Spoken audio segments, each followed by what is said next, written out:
Cajun cryptids, are in the shadows of St. Louis Cathedral. The St. Louis Cathedral in Jackson Square is the heart of New Orleans. Tourists see it as a beautiful landmark, its spires cutting into the sky, its bells echoing across the quarter. But when the crowds thin and the square is empty under moonlight, the cathedral becomes something else entirely. Locals whisper about the shadows that move inside when no one's there. Some say they're tricks of the stained glass. Others know better. The story goes back to the 1800s when yellow fever swept through the city. Hundreds died in a matter of weeks, the cathedral filling with the sound of funerals.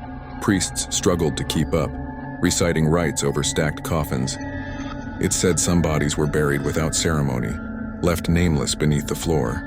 Since then, people claim the cathedral is restless. A woman cleaning pews once swore she heard footsteps pacing behind her, the click of boots against stone. She turned, but the pews were empty. Then she noticed dust rising, as if someone invisible had walked the aisle. Another story tells of a tourist who lingered after Mass staring up at the altar. He said he felt hands press against his shoulders, cold and heavy, forcing him down to kneel. When he looked around, no one was there.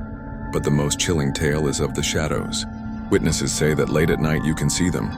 Dark figures slipping across the windows, their shapes bending and twisting in ways no human body could. Sometimes they bow their heads in prayer, sometimes they writhe, and sometimes they stop, staring back through the glass at whoever is watching from the square. A tour guide once dared to knock on the cathedral doors after midnight. He told his group it was just a building, nothing more. The knock echoed and was answered. 3 slow raps from the inside. The doors never opened, but the candles inside flared to life, glowing against the stained glass. His group swore they saw dozens of faces pressed against the windows, hollow-eyed, mouths open in silent screams. To this day, priests avoid locking eyes with the glass at night. They'll tell you the cathedral is holy ground, protected, but the old men on Decatur Street, the ones who've lived here all their lives, they'll shake their heads and tell you the truth. The cathedral is holy, yes, but it's also a cage.